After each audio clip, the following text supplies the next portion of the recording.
যখন প্রিয় মানুষটা বদলে যায় তখন সবাইকে স্বার্থপর মনে হয়। চাহিদা যত কম, জীবন তত সহজ এবং সুখের। সময় থাকতে সম্পর্কের মূল্য দিতে শিখুন, নয়তো পরে কেঁদেও লাভ হবে না।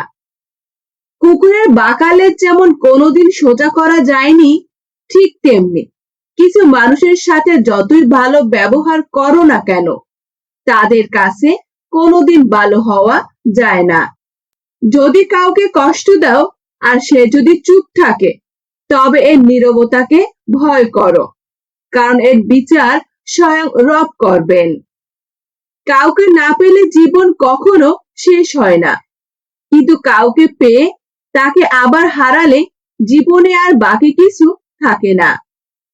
মানুষ আপনার সাথে নয়, আপনার পরিস্থিতির সাথে হাত মেলায়।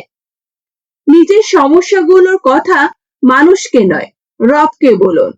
তিনি গোপনে শুনে গোপনে সমাধান করে দেবেন। আপনি যদি দোষ খুঁজতে চান, তাহলে গোলাপের সুগন্ধিতে দোষ খুঁজে পাবেন। আর আপনি যদি গুণ খুঁজতে চান, তাহলে গোলাপের কাঁটাতেও গুণ খুঁজে পাবেন। যদি আপনি মিথ্যা বলতে গিয়ে অনেক বেশি খুশি হন, তাহলে সত্য বলতে গিয়ে আপনাকে কাঁদতে হতে পারে একদিন। মানুষকে অবশ্যই বিশ্বাস করা উচিত, কিন্তু তার আগে ভেবে দেখো সে আসলে মানুষ কিনা। কখনো কখনো রব আমাদের সমস্যা দেন, যাতে আমরা সেই সব মানুষগুলোকে চিনতে পারি যাদের আমরা চোখ বন্ধ করে বিশ্বাস করে। যে তোমার রাগ অভিমান আলাদা করে বুঝবে, সে তোমাকে দিনের শেষে একবার হলেও খুঁজবে। সাবধানে যেও, বাসায় গিয়ে একটা মেসেজ দিও। এইসব কেয়ার গুলো পেতে ভাগ্য লাগে। একটা ছেলে হোক বা মেয়ে, কোনোদিনও ভালোবাসা মানুষটাকে অন্য কারোর সাথে, কল্পনা তো দূরের কথা, তার সাথে একটু কথা বললেও সহ্য করতে পারে না। ভালোবাসাটাই এমন। এমন হৃদয় তৈরি করো যা কখনো কেউ ভাঙতে পারবে না। এমন হাসি তৈরি করো যা কখনো কষ্টের হবে না। এমন সম্পর্ক তৈরি করো যা কখনো শেষ হবে না। এমন একটি হাত ধরো যে কখনো ছেড়ে যাবে না। মনোবিজ্ঞানীদের মতে কোনো মেয়ে সেই ছেলের দিকে বেশিক্ষণ তাকিয়ে থাকতে পারে না যাকে সে পছন্দ করে। যদি তোমার বাড়ির লোক তোমাকে ছুটির দিন 10টা পর্যন্ত ঘুমাতে দেয়, তাহলে জানবে হয়তো তোমার ইনকাম বেশি, নয়তো তোমাকে নিয়ে তাদের আশা কম। দায়িত্ববোধ শেখানো যায় না, সময় আর পরিস্থিতি দায়িত্ববান বানিয়ে দেয়। মনের আর চিন্তার বস্ত্র ঠিক করো, ঘরের বস্ত্র আপনা আপনি ঠিক হয়ে যাবে। অবহেলা পেলে মানুষ মরে যায় না, হয়তো অনেক কষ্ট হয়। ভেতর থেকে ভাঙতে ভাঙতে দেখবে সেই মানুষটাই লোহার মতো মজবুত হয়ে যায়। অপরাধ থাকতে আরেকটি অপরাধ না করে বরং অপরাধ স্বীকার করতে শিখুন। এতে অন্তত অপরাধ কম হবে, সৃষ্টিকর্তার কাছে জবাব দিতে সুবিধা হবে।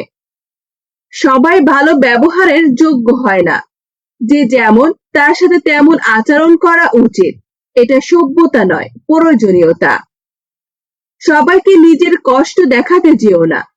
মনে রেখো, মলম সবার ঘরে থাকে না, কিন্তু লবণ সবার ঘরে থাকে। এখনকার ভালোবাসা পেঁপে গাছ দিয়ে ফার্নিচার বানানোর মতো, কখন যে ভেঙে যাবে কেউই জানে না। অভিমান ভালোবাসার থেকেও বড়, অভিযোগগুলো টাকার থেকেও দামি। ব্রেকআপের পর গার্লফ্রেন্ড যেভাবে বয়ফ্রেন্ডকে ইগনোর করে, সেইভাবে নিজের জীবনের প্রবলেমগুলোকে ইগনোর করুন ভাই। মন যাকে চায় কাগজ কলমে সে অন্যর হয়ে যায়। বাস্তবতার খেলাটা একটু ভিন্ন।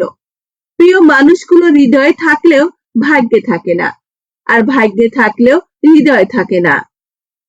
প্রেমে তুমি দুর্বল হও, তাতে কোনো ক্ষতি নেই, কিন্তু যার প্রতি দুর্বল তাকে বোঝালেই ক্ষতি। মানুষ যখন তোমায় নিয়ে সমালোচনা শুরু করবে, বুঝে নিও তুমি সকলে মস্তিষ্কের জায়গা করে নিয়েছো। লেগে থাকো সৎভাবে, স্বপ্ন জয় তোমারই হবে। যখন শব্দ বোঝাতে ব্যর্থ হয়, তোমার চিন্তা হৃদয়ে কি বইছে তখন নিশ্চুপ থাকাই ভালো। যতটা সহজে কাউকে ভালোবাসা যায় ততটা সহজে কাউকে পাওয়া যায় না। যতটা সহজে মানুষকে ছেড়ে যাওয়া যায় ততটা সহজে ফিরে আসা যায় না। মাঝে মধ্যে আমরা যেটা চাই সেটা পাই না, কিন্তু যেটা চেয়েছিলাম তার থেকে হয়তো রব ভালো কিছু দেন, কিন্তু আমরা হয়তো তা বোঝার ক্ষমতা না রেখে মাঝে মাঝে ভীষণ মন খারাপ করি। কিন্তু মন খারাপ না করে সর্বদা শুকরিয়া আদায় করা উচিত। মানুষ মানুষকে ভালোবাসে না, মানুষ ভালোবাসে মানুষের অবস্থানকে।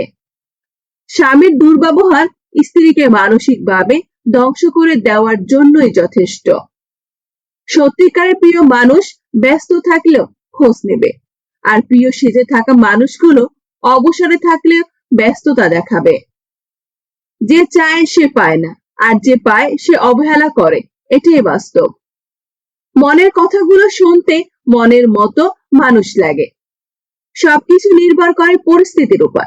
উদাহরণস্বরূপ, স্কুল শুরুর ঘন্টাটি আমাদের বিরক্তির কারণ হলেও ছুটির সময়ের ঘন্টার আওয়াজটি মধুর মনে হতো। ভালোবাসা মানে 2 দিন পর ছেড়ে চলে যাওয়া না, জীবনের শেষ দিন অবধি তার হাতটা শক্ত করে ধরে রাখা। স্ত্রীর অনুমতি ছাড়া যে কাজ করলে আপনি গরিব হতেই থাকবেন। প্রায় সব স্ত্রী বলে ভবিষ্যতের কথা ভাবো। অনেক মানুষ আছে যারা চায় কি করে এখন খুব ভালো থাকা যায়, কি করে এখনই যা দরকার সব পাওয়া যায়। পরিণামে তারা কখনোই অর্থনৈতিকভাবে স্বাবলম্বী হতে পারে না। অনেক মানুষ আছে বিয়ের পরে এবং বাচ্চা হওয়ার আগেই মাসে 500 করে জমা রাখে তাদের বাচ্চার লেখাপড়ার খরচ হিসাবে, কিন্তু বেশিরভাগ মানুষ এমন কাজ করে না। যে মানুষগুলো এমন করে, সবসময় ভবিষ্যতের চিন্তা করে কাজ করে, তারা নিশ্চিতভাবে অর্থনৈতিক সাফল্য অর্জন করে। আর বেশিরভাগ মানুষ ভবিষ্যতের কথা ভেবে চলে না। সঞ্চয়, বিনিয়োগ, বিপদের সময় তার ফান্ড, এসবের ব্যাপারে তারা কখনোই খেয়াল রাখে না।